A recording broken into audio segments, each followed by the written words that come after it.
வணக்கம், இது Swiss news 7 செய்திகள். செய்தி தொகுப்பு ஜெராட். எங்கடப்படிகள் ஊடக சந்திப்பு நேற்று சுவிஸ் சூரிச்சில் சிறப்பாக இடம்பெற்றது. எங்கடப்படிகள் நிகழ்வானது மிக பிரம்மாண்டமாக வரும் 11ஆம் தேதி நடைபெற இருப்பதால் சுவிஸில் ஏற்பாடுகள் நடைபெற்று வரும் இந்த வேளையில் நேற்று சுவிஸ் சூரிச்சில் ஏற்பாட்டாளர்கள் ஊடகவியலாளர்களை சந்தித்து கருத்து தெரிவித்தனர். அங்கு மேலும் கருத்து தெரிவிக்கையில், வணக்கம்.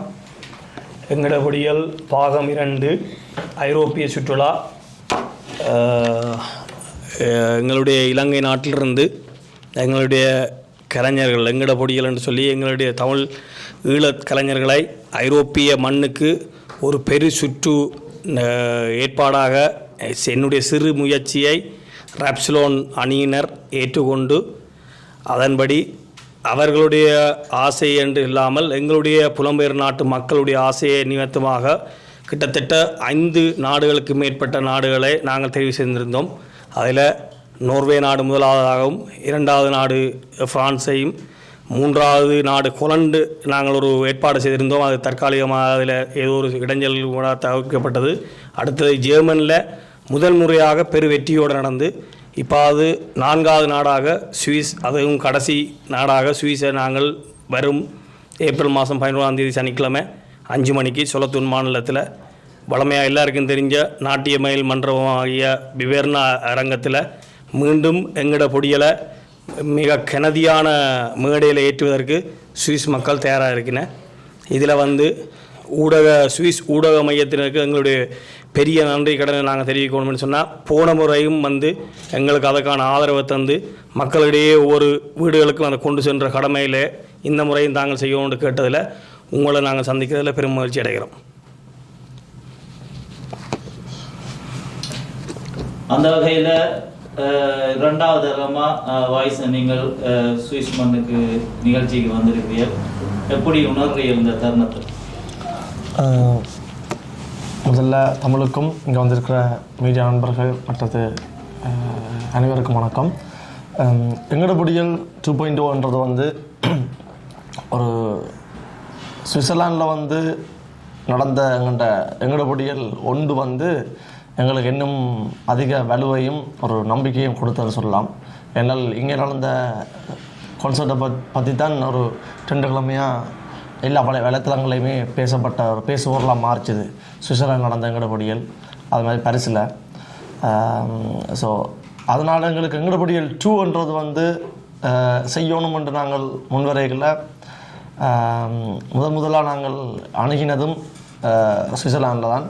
இங்கே கண்ண மாவட்ட கேட்கல நாங்கள் செய்ய போகிறோம் எங்கடப்படிகள் 2.0 செய்ய போகிறோம். உடனே அவரும் அதுக்கு முன்மரமாக அவர் தான் இதுக்கு பெரிய ஒரு முன்மரமாக நின்றால், அதை விட எங்களுக்கு கிடைச்ச ஒரு பெரிய பலம் என்று சொல்ல போனால் இங்கே இருந்த மக்கள் ஒரு பெரிய ஒரு பாரியளவிலான ஒரு நம்பிக்கையும் ஒரு சப்போர்ட் அவரோட அன்பும் தான். ஸோ இந்த எங்கடப்படிகள் 2.0 உருவாக்கம் மக்கள்கிட்ட இருந்து வெடிச்சதுன்னு தான் நான் பார்க்குறேன்.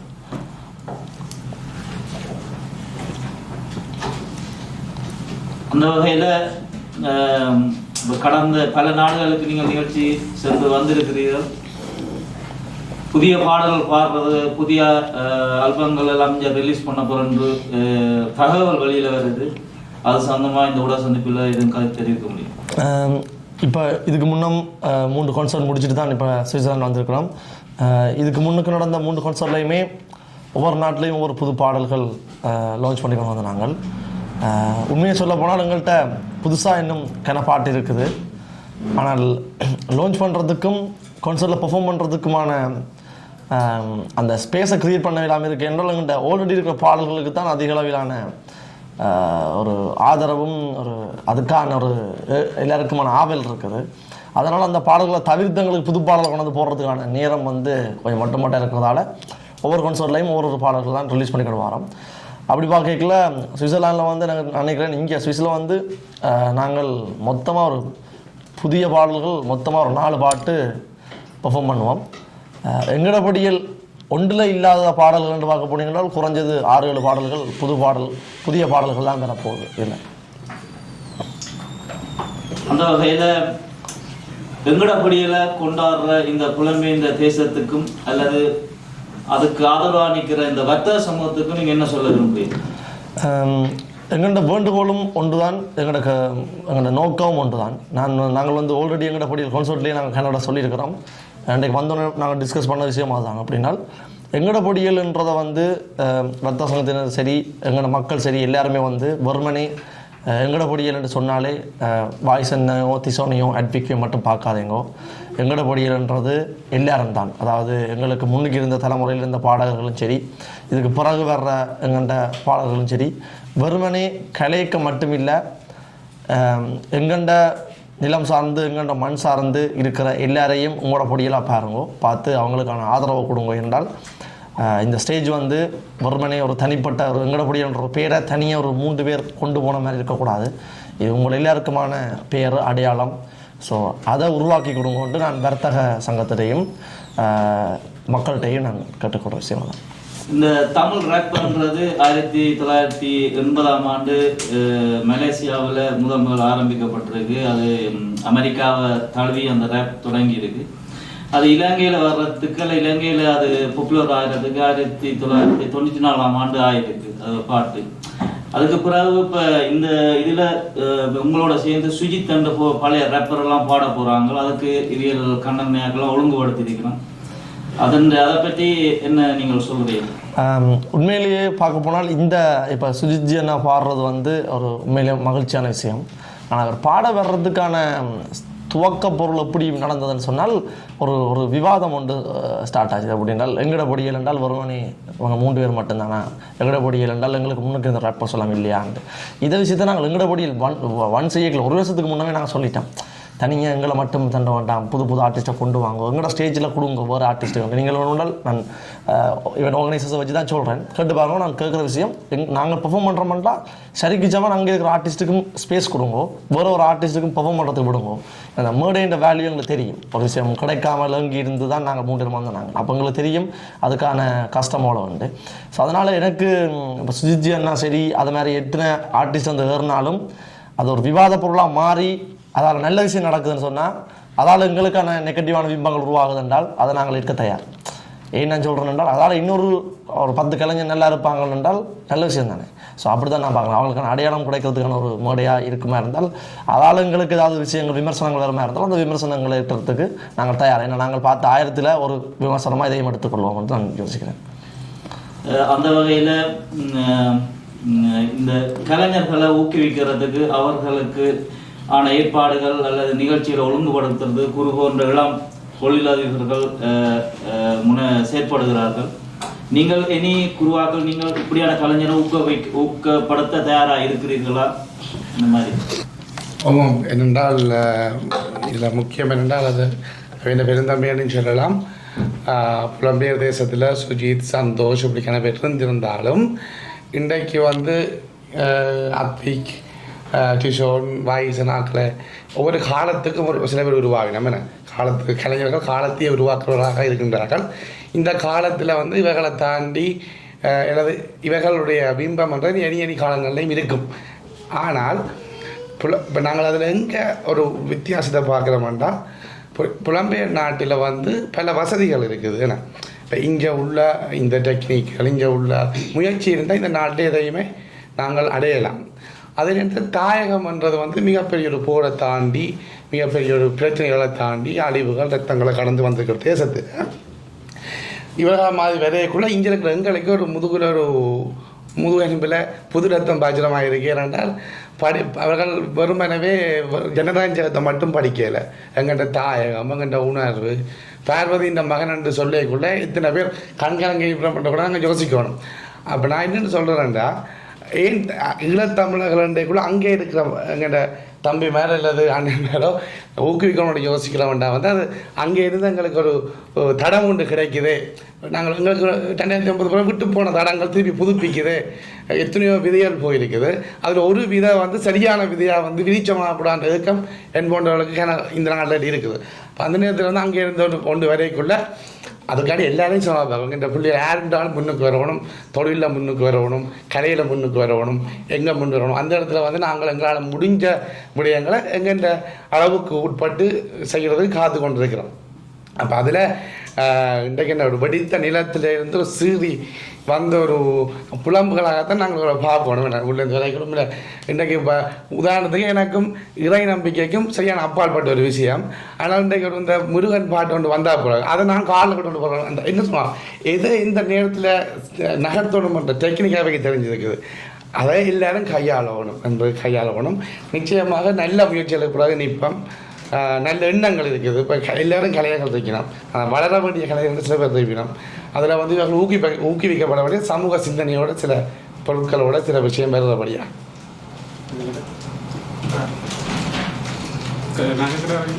பாகிஸ்தான் நீங்கள் சொல்லிசை பற்றி மேற்குலகத்தில் வந்ததை வச்சு தான் அடையாளம் இருக்குது.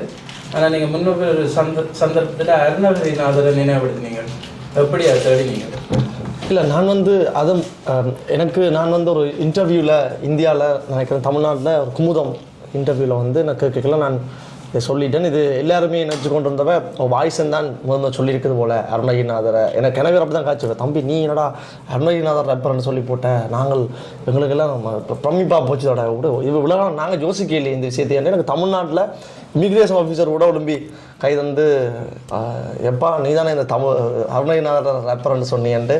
ஸோ எல்லோரும் ஆற தலையினாங்க. அதில் ஒரு விஷயம் என்னென்றால், நானும் வந்து இன்னொரு எப்படி சொல்கிறது, எங்கேயோ இடத்த பார்க்கல தான் யாரோ மென்ஷன் பண்ணியிருந்தேன். இந்த மொழி நடை வந்து இந்த உரைநடை எழுத்து மற்றும் இந்த பாடல் வடிவமே வந்து ஒரு சந்தை இசையோட சேர்ந்து ஒரு சொல்லிசை மருவின மாதிரி ஒரு ஃப்ளோவில் இருக்குது என்று எங்கேயோ இடத்துல அதை கேள்விப்பட்டது. நான் முதல்ல சொல்லலை, எங்கேயோ கேள்விப்பட்டேன் நான். ஸோ கேள்விப்பட்டதை வச்சுக்கொண்டு தான் நான் திரும்ப அதை தேடி பார்க்கல. உண்மையிலேயே நான் ஒரு பாடல் நான் இப்போ சொல்லி நான் எழுதுகிறபடியே நான் தெரியும் ரேப் எழுதுறது அந்த டிஃப்ரெண்ட். ஸோ அதை விட நுணுக்கமாக அந்த ஒவ்வொரு சந்தத்தின் பிரிப்பும் எல்லாமே வந்து அருணகிரிநாதர் வந்து அப்படி கச்சிதமாக கையாண்டிருக்கிறார். ஸோ அதனால தான் நான் ப்ரூவ் பண்ணேன் அப்படின்னா, இல்லை அருணகிரிநாதர் தான் முதலாவது ரேப்பராக இருந்திருப்பார். ஸோ எப்படி அதோட முருகன்ன்றது வந்து ஒரு சாதாரண கடவுள் கிடையாது, அது ஒரு தமிழுக்கான கடவுள், ஒரு புரட்சி கடவுள். அவரோட புரட்சி கடவுளை தாண்டி ஒரு படை நடத்தின ஒரு பெரிய ஒரு அரசன் தான் என்னோட வேலன். ஸோ அப்படிப்பட்ட ஒரு முருகனை கொஞ்சம் மாலை ஹைப்பாக்கி எடுக்கணும் என்றால் ஒரு ரப் மாதிரியான ஒரு பாட்டு ஒரு சந்தை இசையில் பாடினா தான் அதுக்கு கொஞ்சம் உருவர்ன மாதிரி வருவார். ஸோ கண்டிப்பாக அருணகிரிநாதர் ஒரு ரப்பராக இருந்திருப்பார் என்றது என்னுடைய ஒரு ஊகிப்பு, அவ்வளோதான். அது மாதிரி இப்போ அண்ணன் முதல்ல ஒரு கேள்வி கேட்டார், அதை நான் மிஸ் பண்ணதுக்கு ஆன்சர் பண்ணணும்னு நினச்சிட்டு இந்த சொல்லி இப்போ ரீசனாக நான் பாரிஸ் போயிருந்தேன்.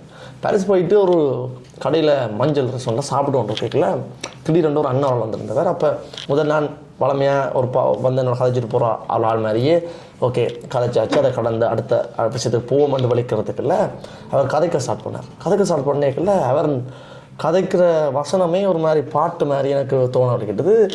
வெங்கட படியல் முதல் இருந்து காய்ச்சவங்க படியல் கொஞ்சம் டயர்டாகி சொல்லிட்டாங்க, நீ வெளியாக வாண்டு போயிட்டாங்க. ஆனால் எனக்கு கதைக்க ஸ்டார்ட் பண்ண அப்புறம் தெரிஞ்சுது அவர் ஒரு சொல்லிசை கலைஞன். நீங்கள் சொன்ன மாதிரி 80ஆம் ஆண்டு கலைஞனுக்கு முதல் பட்ட கலைஞன். எனக்கு 70ஆம் ஆண்டு 75-76லேயே ஆள் ரப் பண்ணியிருப்பார் ஒரு சின்ன பொடியனா. இப்போ அவருக்கு வயசு கிட்டத்தட்ட ஒரு 60-65 வயசு இருக்கும். அவருடைய தன்னை வெளியில் காட்ட விரும்புகிறாங்கல்ல, தன்னுடைய காலம் முடிஞ்சுது, நீ என்னுடைய பாடல்களை பாவிச்சுக்கொள், என்னுடைய வசனங்களை நம்மளை யூஸ் பண்ணிக்கொள்ளன்னு சொல்லி போட்டு 2-3 ரப்ப பாடைகளை தான் நான் ஜோதிச்சேன். அடையாளம் காணப்படாத எங்கள்ட தாயகத்தில் இருந்து எங்களோட தமிழ் சொல்லிசை கலைஞர்களும் கன பேர் இருந்திருக்கிறோம். நாங்கள் வெளியில் தெரிஞ்சாக்களை மட்டும்தான் கொண்டாடுறோம்.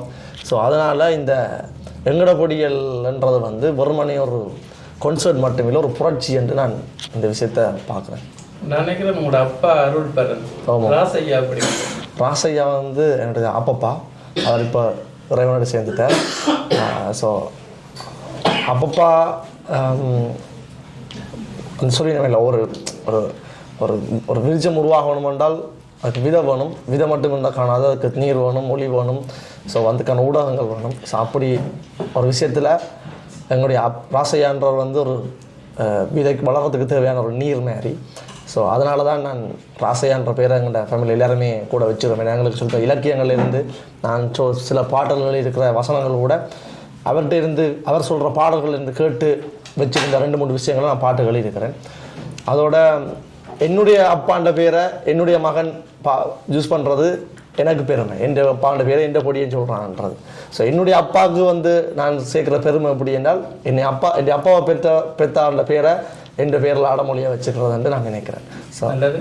உங்களோட 2 பக்கத்தில் இருக்கிற ஆக்களும் ஒருவர் நல்ல புத்தகங்கள் நிறைய வாசிப்பார், இன்னொரு ஆள் ஆங்கிலத்தில் கல்வி 2 பேரும் என்ன நினைச்சிங்க? அவங்க சொல்லுங்க. நான் வந்து ஃபஸ்ட்டாக வந்து எனக்கு வாய்ஸனை விட வாய்ஸன் அண்ணா தான் எனக்கு தெரியும். ஸோ வாய்ஸன் அண்ணா வந்து நான் ஒரு பாட்டு செய்ய போகிறேன், நீ அதில் நடிக்கிறியா அப்படின்னு சொல்லி கேட்க தான் ஓகே நான் செய்கிறேன்னு சொல்ல தான் அப்போ தான் வாய்ஸன் எனக்கு அறிமுகமானது. வாய்ஸன் எனக்கு முதலே தெரியும், ஆனால் வாய்ஸன் எனக்கு அவ்வளோ க்ளோஸ் இல்லை, சும்மா டியூஷனில் படித்த மாதிரி தெரியும். ஸோ அப்படி தான் எனக்கு வாய்ஸன் தெரிஞ்சேன். இந்த முதலாவது புட்டுப்பாட்டு வந்து டைரக்ட் பண்ணது வந்து வாய்ஸன் தான். ஸோ அப்படி தான் எனக்கும் வாய்ஸனுக்கான கூட்டணி வந்தது. திஷோன் வந்து இவ 2 பேரும் ஒரே ஜூனியில் படித்தவன். என் 2வது பாட்டு வந்து மியூசிக் பண்ணது வந்து திஷோன் தான். ஸோ அப்படி தான் நான் 3 பேரும் கனெக்ட் ஆனான். உங்களோட ஆசை நிறைவேறிட்டா நடிப்புத்துறை?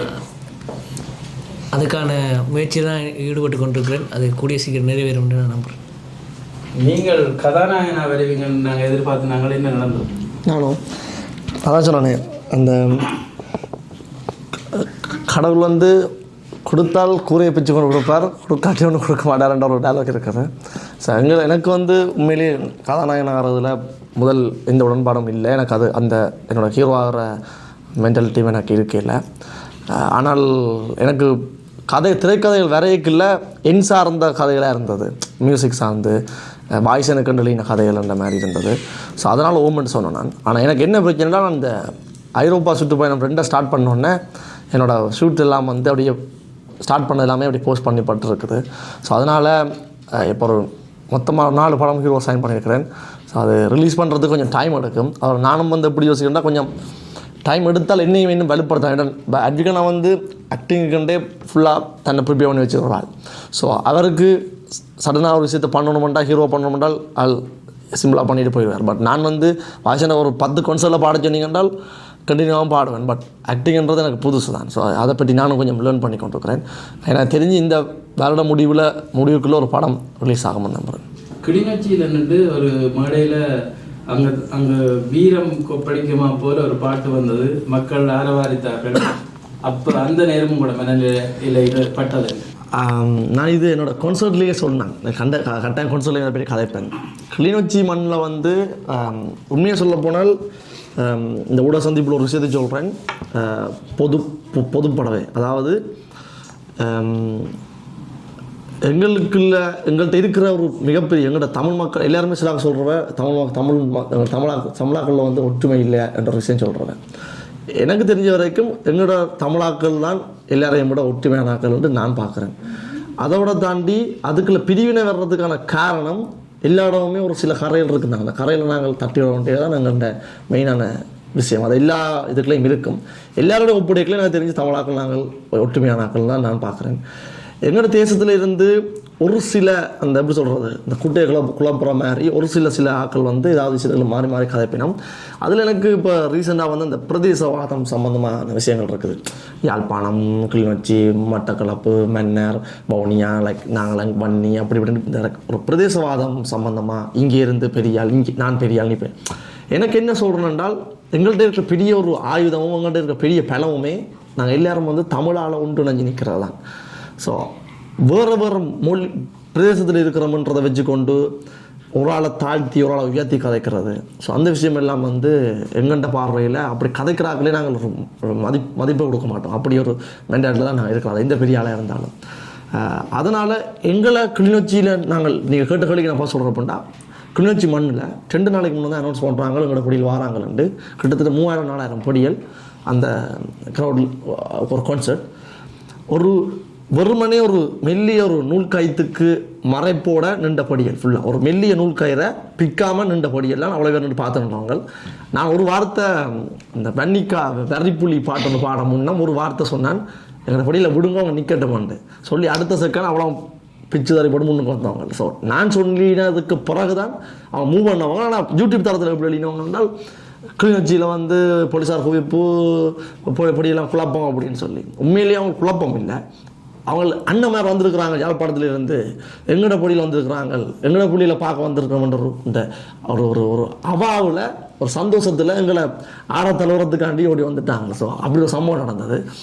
அது இன்னும் அதுக்கு அதை கிளறி விட்டது நாங்கள்னு சொல்லலாம். அப்படின்னா நான் வெறிப்புலி பாட்டு பாடினோன்னா உடனே அவங்க அந்த பூமியிலேயே பிறந்து வளர்ந்து இருக்கிறவங்களுக்கு அவ்வளோ இருக்க வேணாம். அப்போ அவங்கள கொஞ்சம் கீறி விட்ட மாதிரி ஸோ கொதிச்சிட்டாங்க அந்த இடத்துல. எனக்கு தெரிஞ்ச வரைக்கும் தாயகத்தில் இன்னும் எங்களோட பொடிகளும் எங்களோட அடுத்த ஜெனரேஷனும் 100க்கு 101% உணர்வு பூர்வமாகத்தான் இருக்கிறாங்க. கிளிநொச்சியில் வன்னி மண்ணில் இன்னும் ஒருபடி மேலே என்று சொல்லலாம். நீங்கள் சொல்கிறீங்கள் எங்களுடைய ஆக்கள் ஒற்றுமை இல்லைன்னு சொல்கிறான், ஒற்றுமையான ஆக்கள் தானங்களுடைய ஆக்கள்னு சொல்கிறீங்க. ஒரு எடுத்துக்காட்டுக்கு அதை எப்படி சொல்கிறீங்க? ஒற்றுமை இல்லாட்டிக்கு நாங்கள் இத்தனை பேர் களத்தில் நின்று இத்தனை பேரை கொடுத்து இத்தனை இப்போ என்னுடைய அம்மாவாக இருக்கட்டும் இல்லை இன்னொரு சகோதரமாக இருக்கட்டும், மனுஷனுக்கு ஒரு உயிர் போகிற தருவாக இருக்குதுன்னு சொன்னால் உயிர் கொடுக்கறதுக்கு அம்மா உயிர் கொடுத்தாலோ அல்லது என்னுடைய அண்ணா உயிர் கொடுத்தாலும் சரி, சகோதரன் கொடுத்தான் அம்மா கொடுத்தான்னு சொல்லலாம். நான் எங்கே பிறந்திருக்கிறேன்னு எங்கே வளர்ந்துட்டே தெரியாமல் இன்னொரு பிரதேசத்தில் வளர்ந்து இன்னொருத்துலேருந்து வளர்ந்து எங்களோட அடுத்த சந்ததி வாழணுன்றதுக்காண்டி எத்தனையோ ஆயிரம் பேர் உயிரை கொடுத்துருக்குறாங்க என்றால் அதுதான் ஒற்றுமை, அதுதான் தியாகம். ஸோ அதை வேறொரு நாட்டோட ஒப்புடைக்கல எங்களோட நாட்டில் இத்தனையோ படி மேலே தான் நாங்கள் நிற்கிறோன்ட்டு நான் நினைக்கிறேன். ஸோ அதால் தான் நான் ஒற்றுமையாக சொல்கிறேன். அம்மா பற்றி சொல்லியிருந்தீங்க. அம்மா பாட்டு எழுதுறவ என்ன பாட்டு அம்மா அழின பாட்டு பாடினீங்க? அம்மா எழுதின பாட்டுன்றால் நான் எழுதுகிற எல்லா பாட்டுமே அம்மா எழுதின பாட்டு தானே. ஏன்டா என்னையே உருவாக்கின அம்மான்றபடியா. ஸோ எனக்கு என்னுடைய அம்மா கொஞ்சம் அம்மா பக்தி பாடல்கள்லாம் அவளுக்கு கொஞ்சம் விருப்பம். அப்போ அவாண்ட எழுத்து மொழி நடையெல்லாம் அம்மாண்ட எழுத்து வடிவங்கள்லையும் கடல் சார்ந்து எழுதியக்கில் கொஞ்சம் கடல் போல் யூஸ் பண்ணி எழுதியிருப்பேன் அந்த பாடல்களில். எனக்கும் கடல் சார்ந்து எழுதுறது பாட்டில் பிடிக்கும். வாய்ஸன் எழுதுகிற லிரிக்ஸில் எனக்கு கதைக்கிறாங்க சொல்கிற விஷயம், நீ கடலை பற்றி தொட்டி என்றால் ஒரு மாதிரி எங்களுக்கு உணர்வுபூர்வமாக இருக்குதுண்டு. நான் நினைக்கிறேன் போன உறவில் நாங்கள் கடலோடு சேர்ந்து தான் பிறந்து வளர்ந்தபடியான தெரியலை. ஸோ மேபி எனக்கும் கடலுக்கும் ஒரு காதல் இருக்குது. எதிர்காலத்தில் நீங்கள் சாதிக்கணும் என்று விரும்புகிறது ஒரே ஒரு சாதனை தான்.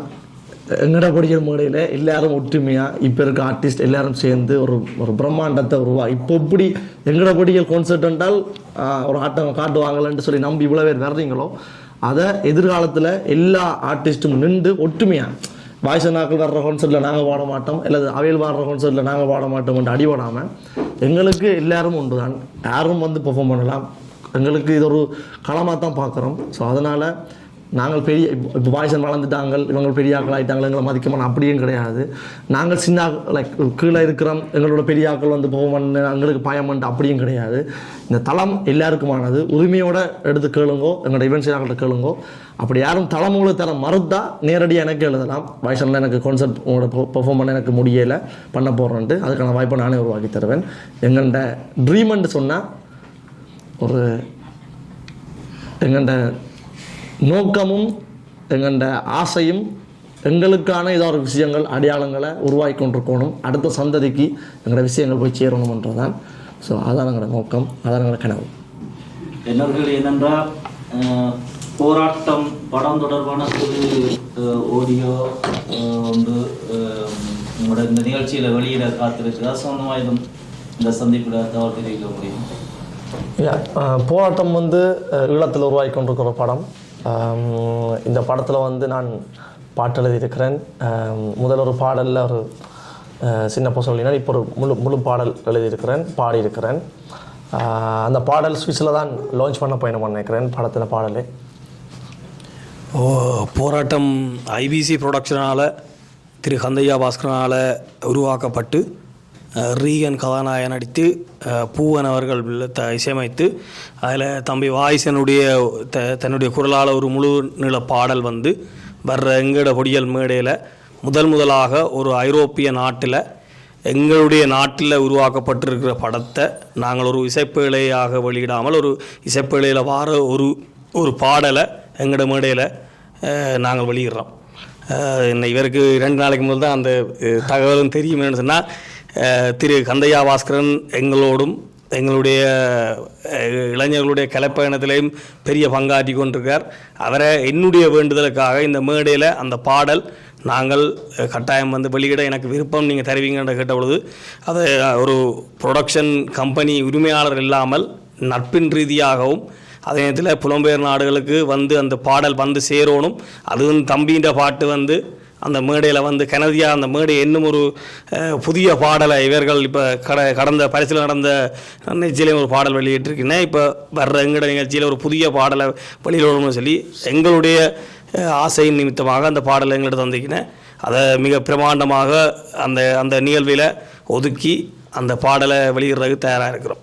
அதே போல் வாய்ஸன் சொன்ன கருத்து எங்களுடைய பொடியால் எங்களுடைய கலைஞர்கள் இது ஒரு சஞ்சலமான ஒரு நல்ல நீரில் இருக்கிற பாசி மாதிரி தான் அந்த அந்த சின்ன சின்ன சலசல்கள் வெகு விரைவில் இப்போ முதல் படியாக வந்து ஃப்ரான்ஸில் வந்து ஒரு ஒற்றுமை ஒரு குடையின் கீழே ஒரு சேர் கலைஞர்கள் சேர்ந்திருக்கிறார்கள்.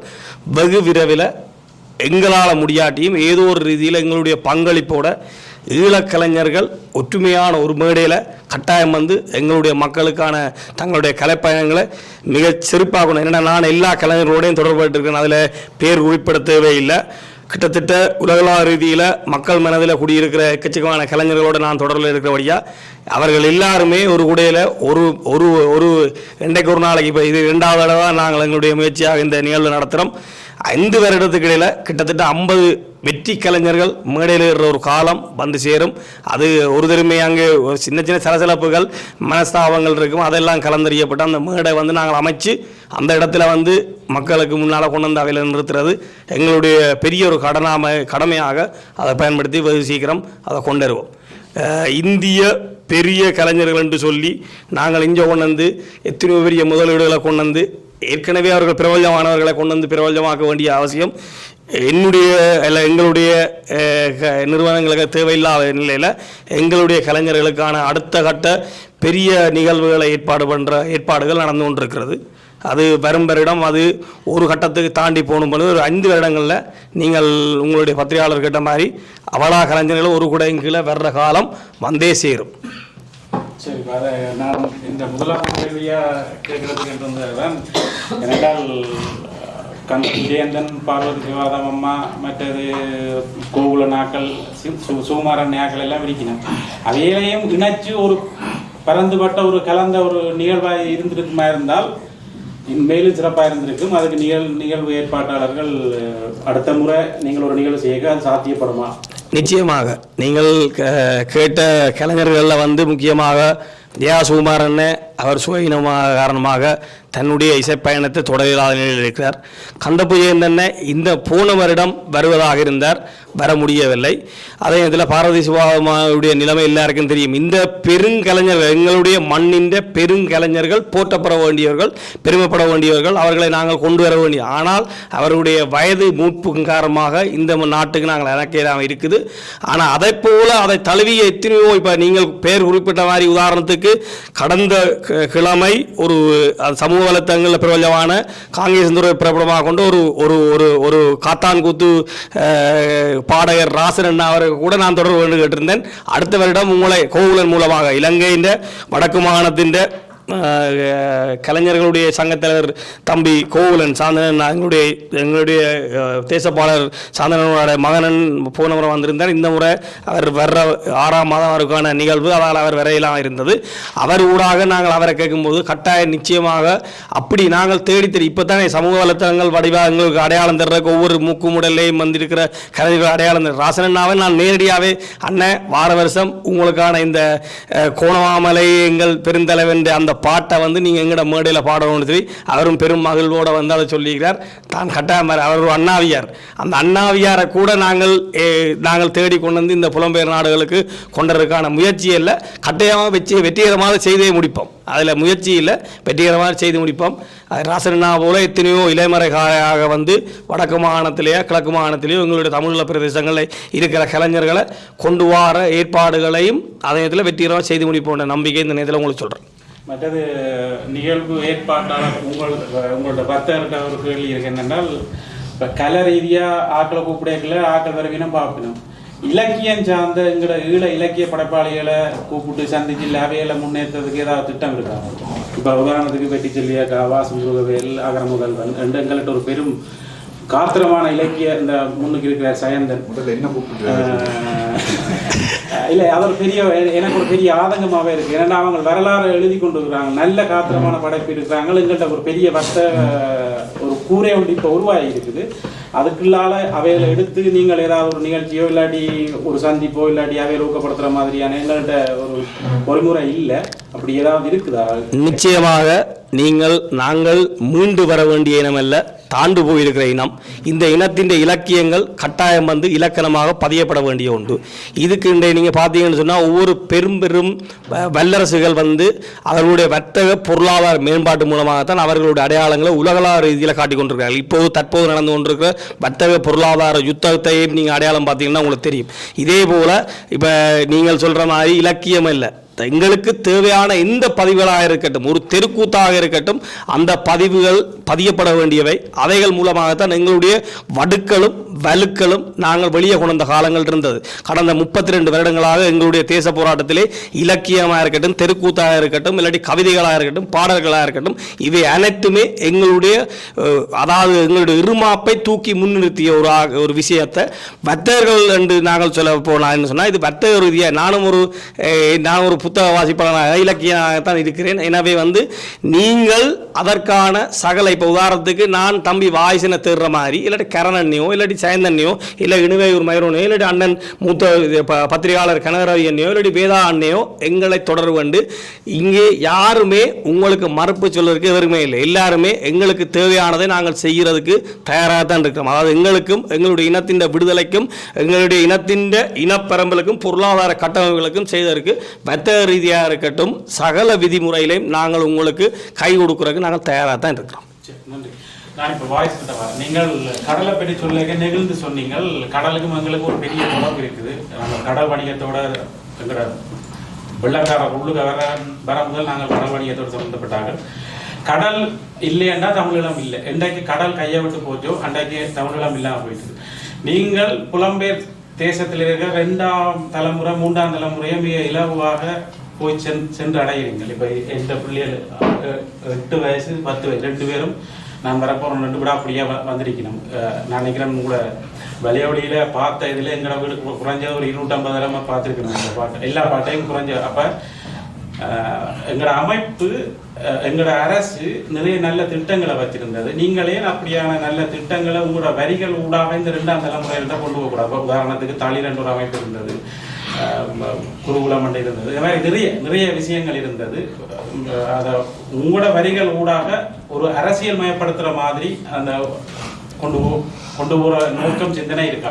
என்னென்று சொன்னால் இப்போ வெறுமனே தாயகத்தில் இருக்கிற பொடிகளுக்கு மட்டும் பிள்ளைகளுக்கு மட்டும் பாட்டு செய்யறாலோ அல்லது உங்களை மாதிரியான லைக் ஆல்ரெடி இதை பற்றி தெரிஞ்சாக்களுக்கான பாட்டு செய்யறால் நான் நேரடியாகவே புலமத்துவமாகவோ அல்லது எங்கள்கிட்ட விஷயங்களை டிரெக்டாக எழுதிட்டோ அல்லது அதை பற்றி மட்டுமே பாடிட்டு போயிடலாம். நீங்கள் சொன்னீங்கல்ல உங்களோட பிள்ளைகள் 2 பேரும் ஓடி வந்தவங்க. ஸோ அவைகள் வர்றதுக்கு காரணம் வந்து அவைகளுக்கு தெரிஞ்சோ தெரியாமையோ முதல் என்னுடைய பாட்டை விரும்பினோம். அவைகளுக்கு அதில் என்ன சொல்லியிருக்குது என்ன சொல்லாதுன்றது 2வது. முதல் இந்த பாட்டை காதலிக்கணும். ஸோ நான் என்ன செய்யறேன்னு சொன்னால் ஒரு சொல்லி தெரியுமே குழந்தை பிள்ளைக்கு ஊசி உடைக்கல நோவாமல் போடணும் தெரியாமல் போடணுன்ற மாதிரி. ஸோ அப்படி தான் நான் முதல் செய்யலாம். முதல் வந்து அவைகள் எல்லாரையும் நான் என்ன கண்ட்ரோல் பண்ணணும். எல்லாருமே ஓகே அண்ணன் சொல்கிற என்ன பாடுறாங்கன்றதை கேட்கணுமென்ற மைண்ட் செட்டை முதல் மாற்றணும். நான் அதுக்கு பிறகு தான் நான் அவைகளுக்குரிய இப்போ எப்படி சொல்லணுன்றால் நான் டாக்டர் என்றால் என்ற மருந்துக்கு வந்திருக்கேன். ஓகே அவையில் ஃபஸ்ட்டாக முதல் நான் சொல்கிறத ஓகே வேறு என்ன நம்ப வைக்கணும் முதல். ஸோ அப்போ அவையில் முதல் என்ன பிடிக்க வைக்கணும். அதுக்கு பிறகு தான் நான் அதுக்கு மருந்து கொடுக்கலாம். ஸோ நான் என்ன யோசிக்கிறேன்னால் முதல் அவையில் நம்ம பிடிக்கிறதுக்கு இப்போ எனக்கு பிடிக்கிறதுக்குரிய காலம் தான். இப்போ எல்லாரையும் முதல் நான் பிடிச்சா பிறகு தான் அவைகளுக்கு விஷயத்தை சொல்லலாம்.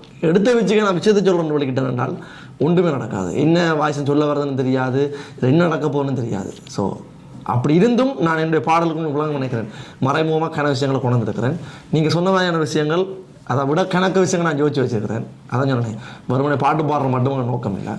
ஸோ கடல்ன்றது எங்களுக்கு மிக மிக முக்கியமான ஒரு பகுதி. அப்ப நீங்கள் அதை இன்னும் அதிகமாக நீங்கள் எடுத்து சொல்லலாம். அதில் என்றால் எல்லா பாடல்களுமே மோஸ்ட் கடலை பற்றி யூஸ் பண்ணியிருப்பேன். இப்போ அடுத்த ஒரு ஜி பிராசன் அந்த பாட்டு ஏற்கனவே ஜி பிராசரோட ஒரு பாட்டு ரிலீஸ் பண்ணியிருக்கேன். அடுத்த பாட்டு வரப்போகுது. அது அந்த பாட்டு பாருங்க முழுதாக ஒரு அது நான் ஆஃபீஷியல் அனௌன்ஸ் பண்ண முடியாது.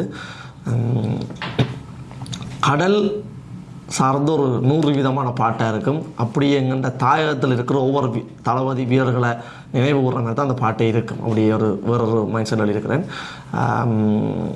ஸோ கடலை எல்லா இடத்துலையும் மென்ஷன் என்னுடைய போர்க்கொடியில் கூட மலையில் கப்பல் இதுன்னு தான் இருப்பேன். அலையில் முத்தம் எடுக்குது, பறந்துகள் வட்டம் எடுக்குது, ரட்ட சத்தம் கேட்குதுண்டு. ஸோ எல்லாருக்கும் எல்லா ஆர்டிஸ்ட்டுக்கும் எனக்கு தெரியாது, சில ஆளுக்கு இருக்கும். எனக்கு அப்படின்னால் நான் நித்ரா கொள்றதுக்கு முன்னமோ அல்லது சும்மா இருக்கிறதுன்னும் கற்பனைகள் சிலது சும்மா ட்ரீம் ஒன்றை சும்மா யோசிப்பேன், விஷுவலைஸ் பண்ணி பார்ப்பேன் சும்மா.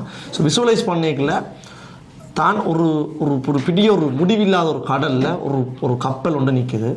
அந்த கப்பல் ஆக்டர் கப்பல்னு தெரியாது, என்ன கப்பல்னு தெரியாது. அந்த கப்பலில் ஒரு நிலவு ஒளி என்று படுகிறது. எனக்கு என்னோட இமேஜின் இருந்த விஷயம். ஸோ அந்த கப்பலில் ஒரு பெரிய கப்பல். அந்த கப்பல்லாம் அந்த கடலுக்கே ராசாண்டு வைக்கணும், அப்படி ஒரு கப்பல். ஸோ அந்த கப்பலில் ஒரு மலைத்தூரல் ஒன்று பட்டு கொண்டு இருக்குது. ஸோ அந்த மலைத்தூரல் நடக்கத்தக்கனா மேலே பறந்துகள் எல்லாம் வட்டம் வருது.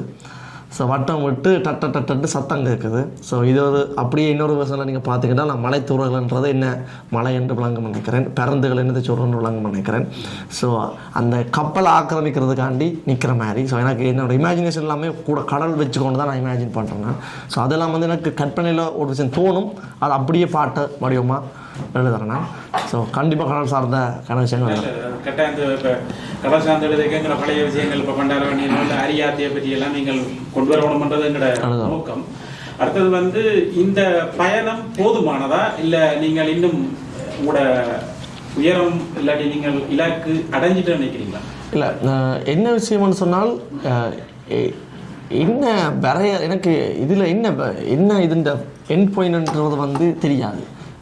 கடல் மாதிரி தான் லைக் ஒரு எங்கே சமுத்திரம் மாதிரி எங்கே முடியுதுன்றத எங்கே ஒரு கரையில் நின்று தூரத்தில் பார்க்குற மாதிரி தான் எங்கே முடியுதுன்றதை ஃபைண்ட் அவுட் பண்ணிடலாம் இருக்குது. ஏன்னா எங்களோட நோக்கம் பூர்த்தியாகமாக இருந்தால் இதுக்கான முடிவு சரியாக இருக்கும். எனக்கு தெரிஞ்ச வரைக்கும் நாங்கள் செஞ்சு கொண்டிருக்கிற இந்த எங்களை கலைப்படைப்புகள் உண்மையாக சொல்ல போனால் நான் பாட்டு பாட வரைக்கல.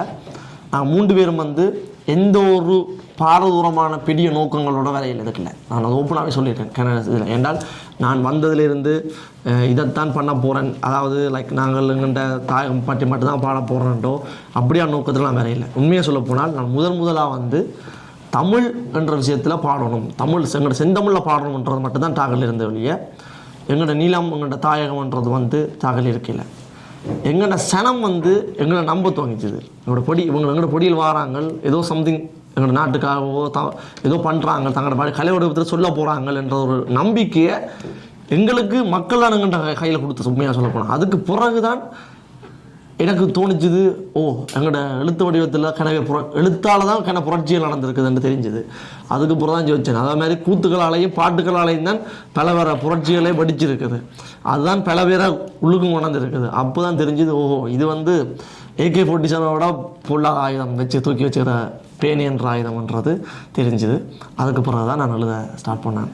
சரி, நீங்கள் இப்படி ஒரு உயரத்துக்கு போகல, எங்கட புத்தகம், எங்கட சினிமா, எங்கட படியல், எங்கட இசை என்ற ஒரு சூதாட்டமா ஒரு வணிகமா மாறிக்கொண்டு வருகுதுன்ற ஒரு விமர்சனமும் இருக்கு. அதுக்கு நீங்கள் என்ன பதில் சொல்ல? என்ன சார், என்ன இப்போ இப்படி தான் என்ன சொல்கிறதுனால் ஒரு விஷயம் நடக்கல அதுக்கான விமர்சனம் கட்டாயம் இருக்கும். மற்றது ஒருத்தன் இப்போ எப்படி சொல்கிறதுனால் ஒரு ஆளை பார்த்து ஐயோ கஷ்டப்படுறானே அப்படி யோசிச்சுட்டு இருக்க மாட்டான். அவன் நெடு கஷ்டப்பட்டு கொண்டே இருக்கணுமெண்டா. அப்போ எதுக்கு ஐயோ கஷ்டப்படுறாங்க யோசி, அவன் நல்லா இருக்கணுன்றதான விஷயம். இப்போ நான் என்ன சொல்கிறேன், எங்கட பொடியல்ன்ற கான்செப்ட் உருவாகுதுண்டா, ஐயோ எங்கட பொடியலுக்காண்டி பார்க்க போகணுமென்னு போகக்கூடாது.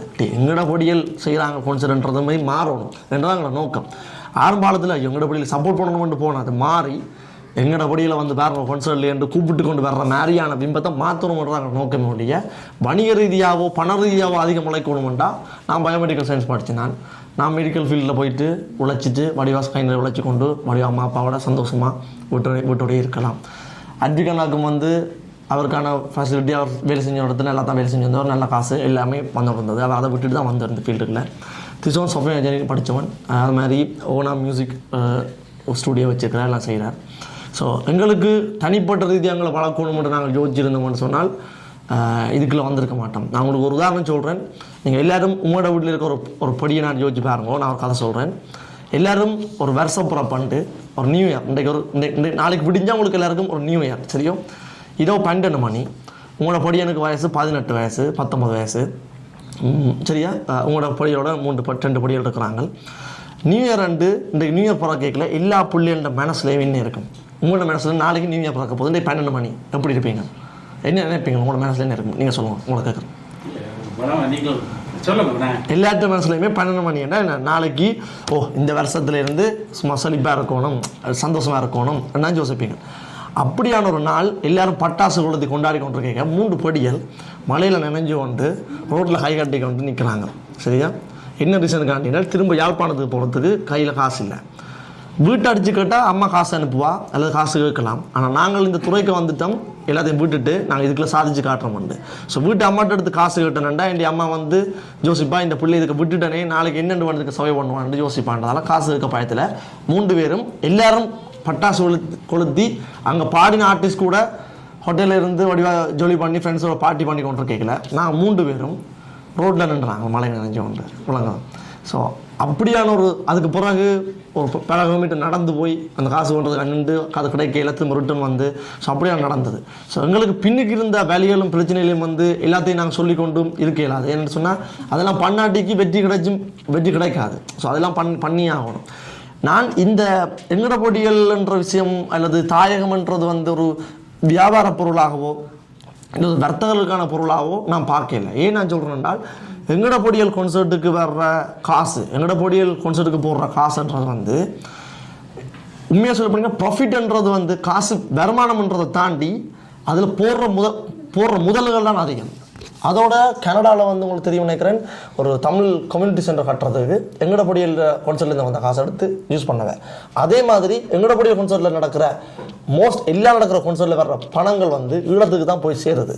அப்படி ஒரு தோட்டில் எங்களோட கதைச்சா தான் நாங்களே சைன் பண்ணுறாங்களா அக்ரிமெண்ட்டில் நாங்கள் உங்களோட கான்சர்ட் பண்ணுறோம்ட்டு. அதாவது நாங்கள் ரத்த நோத்தில் பண்ணுற வாய்ஸ் உங்களுக்கு இவ்வளோ பர்சன்டேஜ் இது வரைக்கும் ஒருத்தர் கான்சர்ட் பண்ணுன்னு சொல்லி சொன்னால் நான் இதில் பாட்டு பாடுறது நிப்பாட்டுறேன். நான் யாரோடையும் பர்சன்டேஜ் கதைச்சி செஞ்சது கிடையாது. அப்படின்னு செஞ்சவங்களுக்கான காசு வரும். நாங்கள் சொல்கிற விஷயம் எங்களுக்குரிய பணம் இவ்வளோ தர்றீங்கள் என்றால் அது எங்களுக்குரிய போதுமானது. மிச்சம் தாயகத்தில் கொண்டே கொடுங்கோ, எங்களோட தமிழ் மக்களுக்கு கொடுங்கோ. தமிழ் கம்யூனிட்டி சென்டர் கட்ட போகிறோம்னு சொல்லிக்கல கனடாவில் உண்மையை சொல்கிறேன். நான் கனடாவில் எங்களோட மக்களை பார்த்து நான் பூரிப்படைஞ்சு போனேன். எப்படி என்றால் அங்கே தனி மனிதன் வளர்றதில்லை, அங்கே ஒரு கம்யூனிட்டியை வளருது. இன்னொரு தாயகம் அங்கே வளர்கிற மாதிரி ஒரு மைண்ட் உருவானது. எங்கள் 3 பேருமே நாங்கள் பிரமிச்சு போயிருந்தாங்க என்றால் அங்கே இனிமேல் என்ற ஒரு ஒற்றுமை இருக்குது. எல்லா வர்த்தகர்களும் வந்து தான் வளர்ந்தோன்னு அடுத்தவன் வளரணும். ஸோ அதால் அரசாங்கம் வரணும், அரசியலுக்கு நாங்கள் இருக்கணும்னு பல்துறை கல்வித்துறை அரசியல் எல்லா துறையுமே அங்கே ஒரு பெரிய விருட்சமாக வளருது. ஸோ அந்த மாதிரியான அமைப்பு எங்களோட எல்லா நாள்லையும் வளரணும். அதனால் நடக்கும். ஏன்னால் அங்கே இருக்கிற தமிழக கெப்பாசிட்டி ஒப்படைக்கல இங்கே குறைவாக இருக்கணும். ஸோ அப்படி வேறு ஒரு பரிசில் எல்லாம் வந்து பார்க்கல. பரிசில் எங்களுக்கு இந்த முறை எடுத்த ஹோல் இருக்கலாம். அந்த ஹோல் வந்து இண்டிபெண்டன்ட் ஆர்டிஸ்ட்டுக்கு வரலாற்றுலேயே இது வரைக்கும் ஒருத்தருக்குமே எடுக்காத ஹோல் ஒன்று தான் எடுத்திருந்தவன்.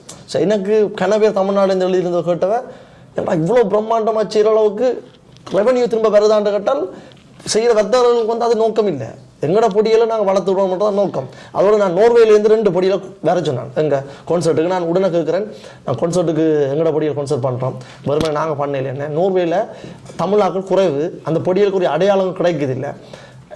எனக்காக அவங்க ஒன்று பெர்ஃபார்ம் பண்ண விடுவீங்களோட கேட்டு அடுத்த செகண்ட் டிக்கெட்டை போட்டு பரிசில் கூப்பிட்டு பரிசில் அவங்களுக்கு பெரிய ஒரு அங்கீகாரம் கொடுத்து 2 பேரும் சரியான ஒரு மன சந்தோஷத்தில் போகிறாங்க. நாளைக்கு 4 பாட்டு ரிலீஸ் பண்ணுவாங்க, இன்னும் எங்களோட தமிழ் சார்ந்து ரிலீஸ் பண்ணுவாங்க. ஸோ எங்களோட நோக்கம் அதுதான் வழிய காசு உழைக்கிறது நோக்கம் என்றால் பல வழி இருக்குன்னு நான் நினைக்கிறேன். கரணன், இப்போ நீங்கள் சொன்னதுக்கு நீங்கள் கேட்ட அந்த வர்த்தக நோக்கம்தானா இந்த எங்கட ஒடியல் மேடை இல்லாட்டி எங்கட மேடை இதில் வந்து சுவிஸின் வர்த்தகர்கள் கிட்டத்தட்ட எங்களுடைய இந்த நிகழ்வுக்கு 53 நிறுவனங்கள் தங்களுடைய கரங்களை எங்களோட சேர்த்துருக்குது.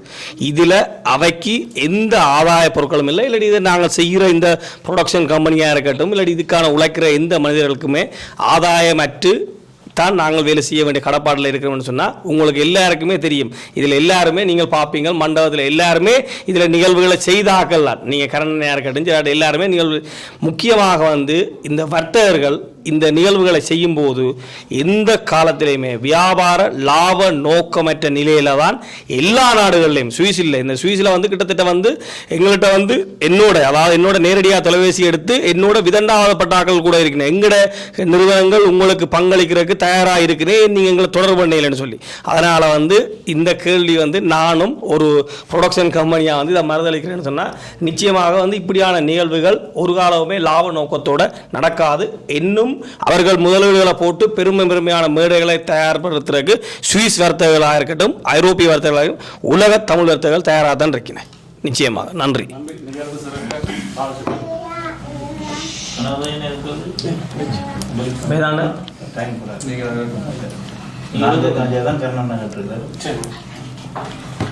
சரி, கடைசியாக இறுதி கேள்வி. இன்னும் சில நாட்கள் இருக்கிறது எங்களுடைய குழுவுக்கு. இந்த மக்களுக்கு ஒரு பகிரங்கமான செய்தி என்ன சொல்றீங்க? இதுவரைக்கும் ஐரோப்பாவில் நடந்த கான்சர்ட்டில் வந்து நான் 2.0 ஸ்டார்ட் பண்ணும் வரைக்குமே, அதுக்கு முதல் நடந்த கான்சர்ட் வரைக்குமே நான் எல்லா இடமுமே கதைச்ச விஷயம், சுவிஸில் வந்து உண்மையை சொன்ன நம்மடிகள் கிட்டத்தட்ட 2 நிமிடங்கள் வந்து கதைக்க விடாமல் கரகோஷம் கேட்ட ஒரு மேடை என்றால் சுவிஸ் மேடை தான். உண்மையாக சொல்கிறேன். ஏன்னு சொன்னால் என்ன நான் கொன்சர்ட்டில் பாடேக்கில் நான் ஒரு போருக்கு போகிற ஆள் மாதிரி ஒரு மைண்ட் செட்டில் நிற்கிறேன், கண்கலங்கிற ஒரு மைண்ட் செட்டில் நிற்கிறேன். எங்களே கண்கலங்க வச்ச மோட சுவிட்சர்லாந்து மோட உண்மையை சொல்ல போனால் லாஸ்ட் நடந்த கொன்சர்ட் வந்து அப்படி ஒரு சந்தோஷத்தையும் ஒரு மகிழ்ச்சியும் கொடுத்தது. காரணம் எங்களோட மக்கள் கொடுத்த சப்போர்ட் தான். எங்களுக்கு நீங்கள் கட்டாயம் வாங்கோ அல்லது எங்களோட படியலுக்காண்டி வாங்கோன்றது கேட்குறத தாண்டி கொன்சர்ட்டுக்கு வந்து பாருங்கோ. எங்களோட படியல் முதல் இருந்ததை விட ஏதாவது மாற்றம் இருக்குதா, ஏதாவது செஞ்சுருக்கிறாங்களா, இல்லை சேம் அதே மாதிரி தான் இருக்கிறாங்களான்றது நீங்கள் வந்து பார்த்தா தான் தெரியும். ஸோ வந்து பாருங்கன்றது தான் எங்களோட கேள்வி. நிச்சயம் இந்த முறையும் உங்களோட இந்த நிகழ்ச்சி மிகப்பெரிய பிரம்மாண்ட வெற்றியோடு தான் கொண்டு திரும்புவீர்கள். நன்றி. நன்றி. எமது விரிவான செய்திகளை www.swissnews7.com என்ற இணையதளத்தில் நீங்கள் பார்வையிடலாம்.